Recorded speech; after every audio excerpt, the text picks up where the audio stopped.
함께 보실 할 말씀은 구약성경 에스겔 14장입니다. 오늘 9월 14일 에스겔 14장을 한 날인데 다 읽진 않고요. 우리 1절부터 11절까지 봉독하겠습니다. 구약성경 에스겔 14장 1절부터 11절까지 말씀, 구약성경 1167쪽 전후를 보시면 되겠습니다. 1절부터 11절까지 함께 봉독합니다. 이스라엘 장로 두어 사람이 나와 내 앞에 앉으니 여호와의 말씀이 내게 임하여 이르시되, 인자야, 이 사람들이 자기 우상을 마음에 들이며 죄악의 걸림돌을 자기 앞에 두었으니 그들이 내게 묻기를 내가 조금인들 용납하랴. 그런즉 너는 그들에게 말하여 이르라. 나 주 여호와가 말하노라. 이스라엘 족속 중에 그 우상을 마음에 들이며 죄악의 걸림돌을 자기 앞에 두고 선지자에게로 가는 모든 자에게 나 여호와가 그 우상의 수요대로 보응하리니, 이는 이스라엘 족속이 다 그 우상으로 말미암아 나를 배반하였으므로 내가 그들이 마음먹은 대로 그들을 잡으려 함이라. 그런즉 너는 이스라엘 족속에게 이르기를, 주 여호와의 말씀에 너희는 마음을 돌이켜 우상을 떠나고 얼굴을 돌려 모든 가증한 것을 떠나라. 이스라엘 족속과 이스라엘 가운데 거류하는 외국인 중에 누구든지 나를 떠나고 자기 우상을 마음에 들이며 죄악의 걸림돌을 자기 앞에 두고 자기를 위하여 내게 묻고자 하여 선지자에게 가는 모든 자에게는 나 여호와가 친히 응답하여 그 사람을 대적하여 그들을 놀라움과 표징과 속담거리가 되게 하여 내 백성 가운데에서 끊으리니 내가 여호와인 줄을 너희가 알리라. 만일 선지자가 유혹을 받고 말을 하면 나 여호와가 그 선지자를 유혹을 받게 하였음이거니와 내가 손을 펴서 내 백성 이스라엘 가운데에서 그를 멸할 것이라. 선지자의 죄악과 그에게 묻는 자의 죄악이 같은즉 각각 자기의 죄악을 담당하리니, 이는 이스라엘 족속이 다시는 미혹되어 나를 떠나지 아니하게 하며 다시는 모든 죄로 스스로 더럽히지 아니하게 하여 그들을 내 백성으로 삼고 나는 그들의 하나님이 되려 함이라. 주 여호와의 말씀이니라. 아멘. 네, 감사합니다. 오늘 말씀 읽기 본문은 에스겔 14장입니다. 우리가 어제 살펴봤던 에스겔 13장에서는 거짓 선지자들의 예언과 그들이 패하게 될 것을 선포하는 그 말씀을 대하였고, 오늘 이어지는 14장에서는 크게 두 가지의 내용이 나옵니다. 그래서 여러분들 말씀일기 책자에 나와 있는 것처럼 1절부터 11절까지는 우상 숭배자들에 대한 정죄에 대한 내용이 나오고, 또 12절부터 마지막 23절까지는 예루살렘 멸망에 대한 확실성, 예루살렘이 확실하게 멸망될 것인데 그 멸망을 선포하는 가운데서도 하나님께서 의인을 구원하시겠다라는 그 말씀이 나옵니다. 우리 먼저 읽지 않았던 12절부터 23절까지 내용을 간단하게 살펴보고 우리가 읽었던 1절부터 11절까지 내용 중에서 좀 강조해서 교훈받도록 하겠습니다.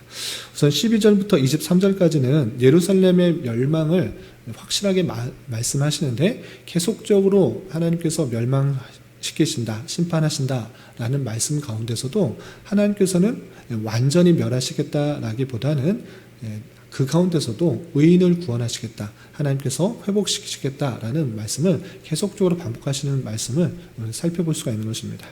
그리고 이 심판의 궁극적인 목적이 무엇인가라고 할 때 하나님께서 그 심판을 통해서 그 백성들이 다시 되돌아오기를 바라시는 그 하나님의 마음을 깨달을 수가 있어야 되는 것입니다.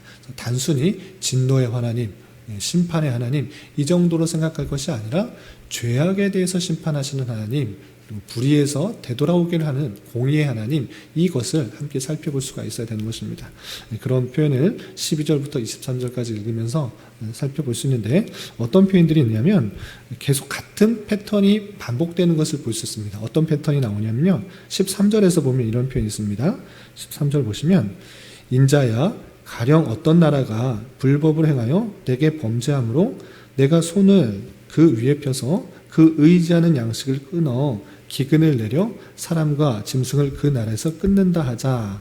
기근을 내려서 사람과 짐승을 그 나라에서 끊는다 하자. 쉽게 말해서 기근을 그 나라에 내려서 심판하시겠다라는 것입니다. 그런데 이 심판하시는 가운데 어떤 말씀을 덧붙여서 말씀하시냐면 14절 보면, 비록 노아, 다니엘, 욥 이 세 사람이 거기 있을지라도 그들은 자기의 공의로 자기의 생명만 건지리라. 나 주 여호와의 말이니라 라고 표현하고 있습니다. 기근으로서 심판할 때에 노아, 다니엘, 욥 이 사람들이 어떤 사람입니까? 구약시대에 아주 잘 알려져 있는 의인인 것입니다. 그 사람이 거기에 있는데 그 심판 중에 그 세 사람이 있을지라도 세 사람밖에 살아남지 않고 나머지는 다 심판하겠다라고 표현하고 있습니다. 무슨 뜻입니까? 의인만 구원하시겠다라는, 그 심판 중에서도 의인을 지켜 보호하시겠다라는 그런 말씀을 하신 것입니다. 이 표현만 하는가 계속해서 반복해서 나옵니다. 어떤 표현이 나오느냐, 15절 보면, 가령 내가 사나운 짐승을 그 땅에 내게 하여 그 땅을 황폐하게 하여 사람이 그 짐승 때문에 능히 다니지 못하게 한다 하자. 이건 무슨 심판이냐, 사나운 짐승을 통해서 그 땅을 심판하시겠다라는 그런 표현이고, 그러할 때 16절 이 표현이 계속 반복됩니다. 비록 이 세 사람이 거기 있을지라도 나의 삶을 두고 맹세하노니 그들도 그 자녀는 건지지 못하고 자기만 건지겠고 그 땅은 황폐하리라. 그 세 사람만 남겨두고 나머진 자녀까지도 살려두지 못한다. 의인만 살려두고 다 심판하시고 멸하시겠다라는 것입니다. 또 어떤 표현이 또 나오느냐, 17절을 보면, 가령 내가 칼이 그 땅에 임하게 하고, 이번에는 칼로 심판할 때도 마찬가지로 18절에서 보면, 비록 이 세 사람이 거기 있을지라도, 의인 3명 있을지라도 나의 삶을 두고 맹세하노니 그들도 그 자녀는 건지지 못하고 자기만 건지리라. 똑같이 반복돼서 표현하고 있는 것입니다. 3명의 의인, 그러니까 스스로 의인인 사람, 그 사람만 건져내고 자녀들도 건져냄을 받지 못한다라고 할 정도로 의인만 하나님께서 구원하시겠다라고 하는 그런 표현들을 통해서 하나님께서 심판하실 테니 올바르게 하나님의 합당한 삶을 살라고 강조하고 있는 그 모습을 볼 수 있습니다. 또 19절에서도 마지막에 이렇게 또 반복되고 있습니다. 19절을 보면, 가령 내가 그 땅에 전염병을 내려 죽임으로 내 분노를 그 위에 쏟아 사람과 짐승을 거기서 끊는다 하자.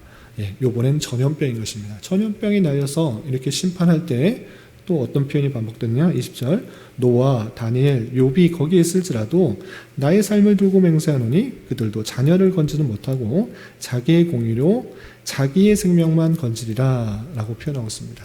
이렇게 기근, 사나운 짐승, 칼, 전염병 이것으로 심판할 때에 이 의인 세 사람 있을 때 자녀도 건지지 못하고 자신만 살아날 수 있다라고 하는 표현을 통해서 그 심판 중에서도 하나님께서는 누구를 찾으시는가를 생각해야 되는데, 그것은 의인, 욥과 다니엘과 노아로 대표되는 그 의인, 하나님 보시기에 합당한 그 사람을 찾으시겠다, 그 사람을 살려두겠다 이렇게 말씀하시는 것을 통해서 이 심판의 내용은 완전히 멸하려고 하는 그 목적이 있다기보다는 하나님 뜻대로 살아가려고 하는 그 의인을 찾고자 하는 그 모습을 볼 수 있는 것입니다. 다시 죄악에서 되돌이켜서 하나님의 뜻대로 살아가기 원하는 하나님의 마음을 잘 발견할 수 있어야 될 것입니다.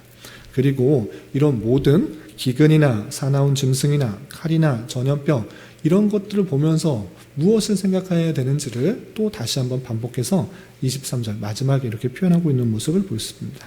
23절 보시면, 너희가 그 행동과 소행을 볼 때에 그들의 위에 위로를 받고 내가 예루살렘에서 행한 모든 일이 이유 없이 한 것이 아닌 줄을 알리라 라고 표현하고 있습니다. 예루살렘에서 행한 모든 일들이 아무런 이유 없이 행한 것이 아니라 목적이 있다, 뜻이 있다, 원함이 있다, 이런 것을 알아야 된다라고 표현하고 있는 것입니다. 그러니까 이런 기근이나 칼이나 짐승이나 전염병 이런 것이 나타났을 때 아무런 생각 없이 하나님께서는 그냥 왜 이런 것들을 막아주시지 않고 내리시는가 생각하지 이렇게 헛된 생각하지 말고 행한 모든 일이 이유가 있어서 행한 일이라는 것을 알게 되어야 된다라고 이렇게 표현하고 있는 것입니다.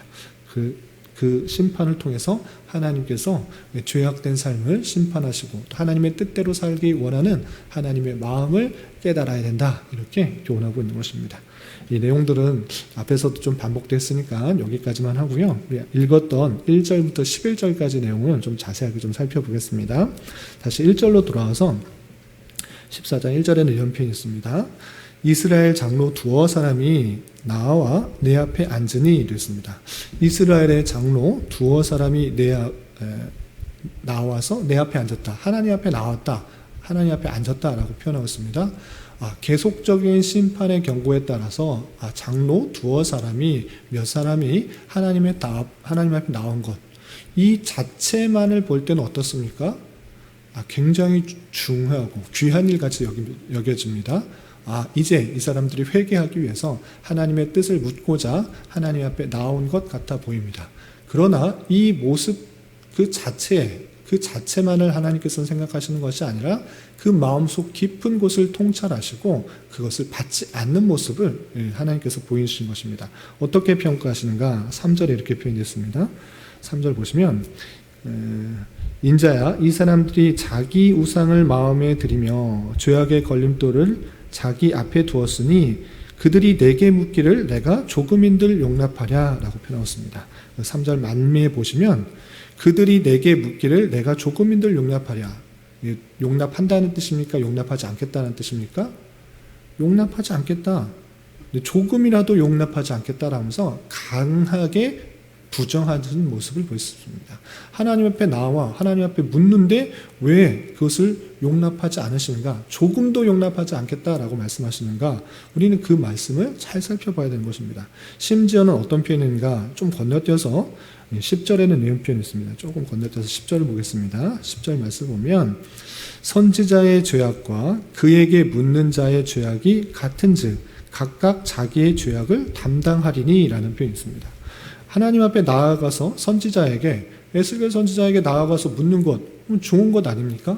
내 이 상황 속에서 내가 어떻게 해야 됩니까? 하나님 앞에 나와서 하나님께 묻는 것, 그거 상당히 귀한 일이고 올바른 일이라 생각되는데 하나님께서는 어떻게 평가하시는가? 선지자의 죄악과 그에게 묻는 자, 선지자에게 묻는 자의 죄악이 선지자의 죄악과 같다. 각각 자기의 죄악을 담당할 것이다 라고 표현하면서 하나님 앞에 나와서 이 선지자에게 하나님의 뜻을 묻는 것, 그 죄악들에 대해서 지적하고 있는 것입니다. 오히려 죄악을 너희들이 각각 담당해라, 이렇게 표현하고 있습니다. 왜 그렇다면 이 장로 몇 사람이, 두어 사람이 나와서 하나님 앞에 나와서 하나님의 뜻을 묻는 그 행위가 나쁘다, 이렇게 지적하고 있는가? 그것을 좀 살펴봐야 될 것입니다. 그 내용이 아까 읽었던 3절에서도 표현되고 계속적으로 그 잘못을 잘 설명해 주고 있는 것입니다.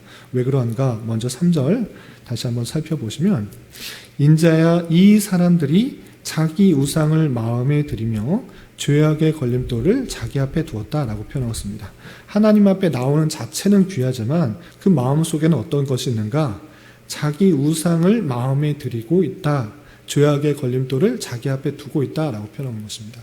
마음속에는 우상들이 있으면서 그것을 제거하지 않고, 죄악의 걸림돌이 있음에도 그것을 제거하지 않고 그냥 여전히 둔 채 하나님 앞에 나와서 묻는 것입니다. 그래서 4절에는 어떤 표현이냐면 4절에 이렇게 표현하고 있습니다. 그런즉 너는 그들에게 말하여 이르라. 나 주 여호와가 말하노라. 이스라엘 족속 중에 그 우상을 마음에 들이며 죄악의 걸림돌을 자기 앞에 두고 선지자에게로 가는 모든 자에게 나 여호와가 그 우상의 수요대로 보응할 것이다, 이렇게 말하라고 합니다. 그러니까 하나님 앞에 나오는 그 자체는 중요하지만 마음속에 우상을 마음에 두고 또 죄악의 걸림돌을 둔 상태에서 하나님 앞에 나오는 것, 그 우상이 있는 수요대로 그렇게 보응하시겠다, 심판하시겠다, 이렇게 표현하고 있는 것입니다. 하나님 앞에 나올 때 그럼 어떤 자세로 나와야 되는가? 그 마음의 우상들을 다 제거하고 죄악의 걸림돌을 제거하고 하나님 앞에 나와야지, 그것을 제거하지 않고 그냥 무턱대고 선지자 앞에 나오고 또 하나님 앞에 나와서 뜻을 구하면 그것 하나님께서 기뻐하지 않는다, 이렇게 표현하고 있는 것입니다.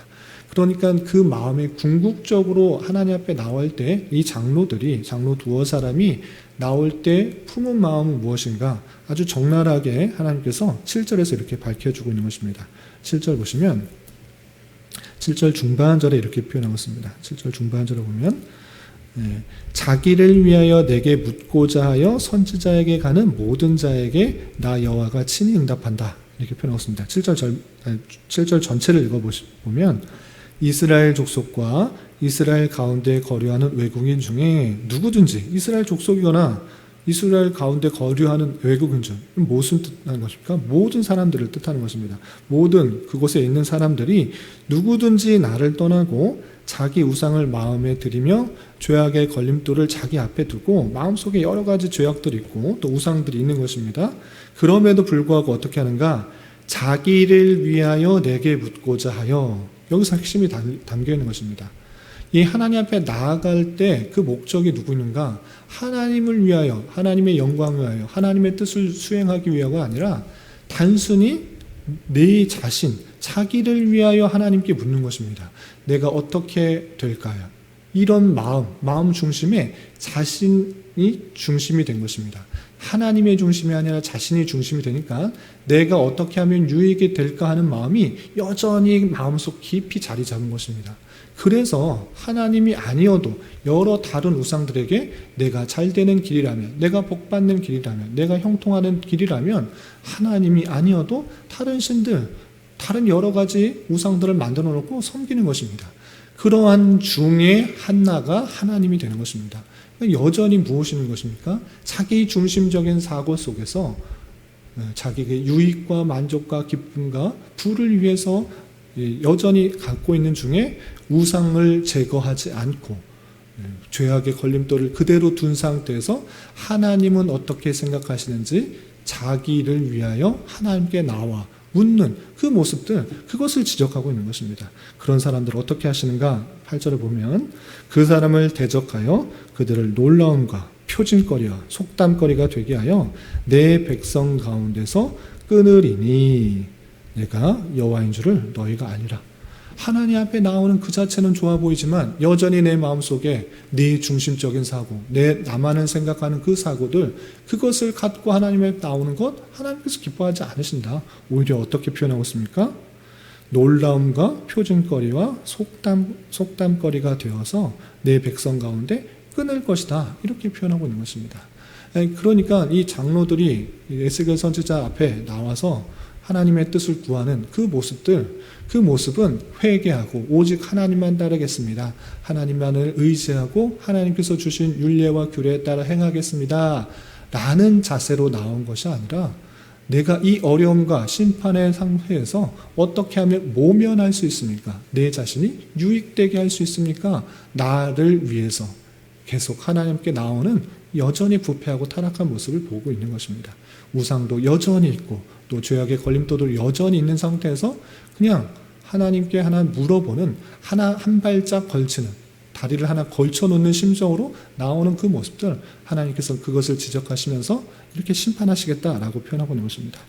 이렇게 하나님 앞에 나오는 그 자체, 여전히 마음속에 우상들과 죄악의 걸림돌이 있는 상태에서 나와서 이렇게 하나님께 묻을 때 또 선지자는 어떻게 되는가? 에스겔 선지자뿐만 아니라 다양하게 있는 선지자들이 그렇게 나온다고 해서 좋은 말 해주고, 그냥 격려의 말 해주고, 위로의 말 해주고, 회복의 말 해주는 건 그렇게 하지 말라. 그도 또한 하나님의 심판을 받고 죄악의 벌을 똑같이 담당하게 될 것이다, 이렇게 표현하고 있는 것입니다.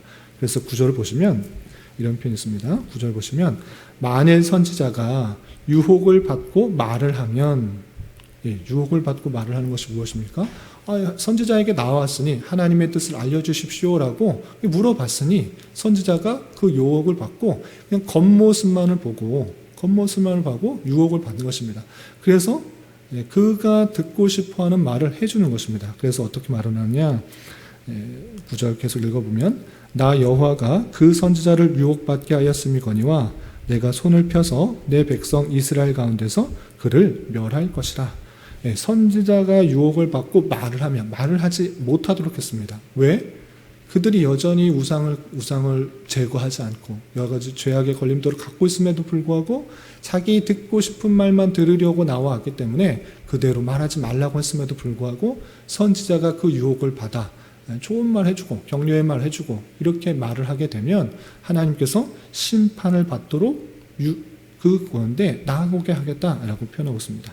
그래서 아까 읽었던 말씀처럼 10절에 선지자의 죄악과 그에게 묻는 자의 죄악이 같은즉 각각 자기의 죄악을 담당할 것이다 이렇게 표현하고 있습니다. 묻는 자나 또 그 묻는 말에 대답하는 자나 하나님 그 죄악이 같다, 똑같이 악하다라고 표현하고 있는 것입니다. 그래서 이 말씀을 통해서 하나님께서는 그렇게 제 마음에 우상을 제거하지 않고 또 죄악의 걸림돌을 제거하지 않고 묻는 것 그리고 그것에 대한 대답을 해주는 것 그것을 하나님께서는 막으시고 이것을 통해서 하나님께서 궁극적으로 또 무엇을 이루시는가 볼 때 11절 보시면 이는 이스라엘 족속이 다시는 미혹되어 나를 떠나지 아니하게 하며 다시는 모든 죄로 스스로 더럽히지 아니하게 하여 그들을 내 백성으로 삼고 나는 그들의 하나님이 되려 함이라. 주 여호와의 말씀이니라 라고 표현하고 있습니다. 여기서 아주 궁극적인 하나님의 목적이 잘 드러납니다. 이스라엘 족속이 다시는 미혹되어서 나를 떠나지 아니하게 하기 위해서다. 다시는 모든 죄로 스스로 더럽히지 아니하게 하기 위함이다. 계속적으로 마음속에 우상들을 숭배하고 나의 유익만을 위해서 간구하는 그 모습들 그것을 제거하지 않으면 또 죄악 가운데 떠나고 미혹 가운데 떠날 수밖에 없다. 저기서 더 부를 주고 저기서 더 명예를 주고 저기서 더 어떤 것을 더 준다라고 하면 그것에 미혹되어서 많은 우상들의 섬기는 모습들이 인간의 연약한 모습이고 인간의 죄된 모습이 아니냐. 그것을 심판하지 않는다고 하면 그것에 대해서 계속 대답해 준다고 하면 그들의 유혹에 따라 귀에 듣기 좋은 말만 해준다고 하면 이스라엘 백성들이 계속 죄악 가운데 있는 줄 알아. 하나님의 참된 백성이 되지 않는다. 그런 말미암아 그런 자를 심판하고 그런 사람을 벌 주어서 다시는 나를 떠나지 아니하게 할 것이고 스스로 제 가운데 거하지 않도록 하겠다라고 하나님께서 말씀하시는 것입니다. 그래서 참된 하나님의 백성처럼 그들이 미혹되지 않고 죄악에 더럽히지 아니함으로 말미암아 그들을 참 내 백성으로 삼고 다시 나는 그들의 하나님이 될 것이다. 나 주 여호와의 말이니라 라고 말씀하시면서 하나님께서 그들의 백성들에게 진정으로 원하시는 것들이 무엇인지를 다시 한번 설명해 주고 있는 것입니다. 이 말씀을 통해서 우리 또한 적용할 것들이 많이 있다고 생각합니다. 하나님 앞에 나오는 그 자체 아주 귀하고 보기 좋습니다. 그러나 그 나오는 그 자체는 좋지만 그 마음속에 여러 가지 헛된 우상들 또 죄악의 걸림돌이 제거되지 않는다고 하면 하나님께서 전혀 기뻐하지 않는다라고 하고 있는 것입니다. 하나님 앞에 나오는 자체가 나의 욕심과 나의 만족과 나를 위하여 하나님께 묻고자 하는 그 모습들, 나 중심적인 그런 생각들이 계속 자리 잡고 있다고 하면 하나님께서 쉽게 미혹되는 줄 알아. 쉽게 다른 것에 의지하는 줄 알아. 그런 것 다 버리고 하나님 중심으로 하나님을 위하여 하나님께 나아오는 자가 되기를 바라고 있다는 사실을 귀하게 생각해야 되는 것입니다. 우리는 성경 말씀 통해서 무엇을 깨달았습니까? 예수 그리스도의 사랑을 깨달은 것입니다. 성경 전체 하나님께서 그 백성을 통해서 얼마나 사랑하신지를 예수 그리스도를 통해서 보여준 것입니다. 죄악에 빠져서 영 죽었던 우리를 그의 독생자 예수 그리스도를 보내시고 죽기까지 사랑하시고 그 택하신 백성을 죄를 다 사하셔서 주님의 자녀가 되게 하신 것입니다. 그럼 무엇을 뜻하는 것입니까? 하나님께서 자기 아들을 죽기까지 내어 보내신 그분께서 더 우리에게 가장 더 좋은 것으로 주지 않을 이유가 없다는 것을 보여주는 것입니다. 그러니까 우리가 먹고 사는 문제에 관하여서 염려, 근심, 걱정하지 않아도 하나님의 때, 하나님의 방법으로 가장 필요한 것을 우리에게 줄 줄 알고 하나님만 의지하며 하나님께 나아가며 감사 찬송하며 사는 것입니다. 나아가 무엇을 입을까, 무엇을 먹을까 이런 걱정과 근심과 그런 유혹들에 빠져서 세상에 기울이고 세상의 가치관을 따라서 나아가는 것이 아니라 그런 것 다 없을지라도 내게 필요한 것을 허락해 주신 줄 알아. 하나님께서 원하시는 것이 무엇인가? 하나님께서 뜻하시는 것이 무엇인가? 공의롭고 정의로운 삶, 하나님의 뜻대로 사는 삶, 모든 것이 없을지라도 하나님께서 원하시는 그 삶을 살아가는 그 모습들, 하나님의 백성으로 훈련되어지고 하나님께 나아가는 그 모습들, 하나님의 나라와 의를 구하며 하나님께서 이루고자 하는 것들을 나를 통해서 이루어지기를 바라는 그 마음들, 그것이 하나님의 백성의 모습이요 하나님께서 원하시는 삶이라는 것들을 잘 생각해 보아야 될 것입니다. 다시 한번 말씀드리지만 하나님께서 그 택하신 백성을 염려, 근심, 걱정하지 않더라도 하나님께서 채워주십니다. 그런 건 걱정하는 것이 아니라 하나님께서 나를 통해서 내 주어진 자리에서 어떤 것을 원하기를 원할까? 하나님의 공의와 정의와 사랑들이 어떤 방식으로 나를 통해서 드러날까를 고민하며 그 나라와 의를 위해서 간구해야 될 것이고, 그런 것이 나를 통해서, 우리 교회를 통해서 택한 백성 전체를 통해서 이루어지기를 함께 기도하며 나아가야 되는 것입니다. 오늘 하루 살아가실 때, 또 남은 한평생 살아가실 때 이런 믿음 가운데 살아갈 수 있는 저와 여러분 되시기를 주님의 이름으로 부탁을 드립니다. 기도하겠습니다. 하나님 아버지 감사합니다. 오늘 말씀을 통해서 우상 가운데 마음 빼앗긴 장로들에 대한 심판과 또 의인을 제외하고 예루살렘에 대하여 심판하실 것을 경고하는 말씀을 대하였습니다. 이런 말씀을 대하는 자로서 여호와께 나오는 자체뿐만 아니라 그 마음 가운데 다른 것을 의지하는 마음을 다 버리게 하여 주시고 온전히 하나님만으로 만족하며 하나님만으로 기뻐하며 하나님만으로 감사할 수 있는 저희들 되게 하여 주시고, 그의 아들 독생자까지 아끼지 아니하신 하나님께서 나의 모든 것을 책임져 주시는 줄 알고 주님께서 원하시는 것들이 무엇인지를 더욱더 고민하며 주어진 자리에서 주님의 뜻을 이루어드리기에 더욱 힘쓸 수 있는 자 되게 하여 주시옵소서. 주님, 9월 한 달은 장학이라는 주제로 보내고 있습니다. 바른 진리에 대하여 배우고 익히는 것에 더욱 힘쓰는 교회가 될 수 있도록 인도하여 주시고, 특별히 어린 자녀들이 바른 신앙 안에서 잘 자라나며 신앙의 계대가 발전적으로 계승될 수 있도록 인도하여 주시옵소서. 또한 어제부터 내일까지 이어지는 대신 총회에도 함께하여 주셔서 모든 회무 처리에 있어서 하나님께서 원하시는 것들을 잘 결정하는 교단과 총회될 수 있도록 인도하여 주시옵소서.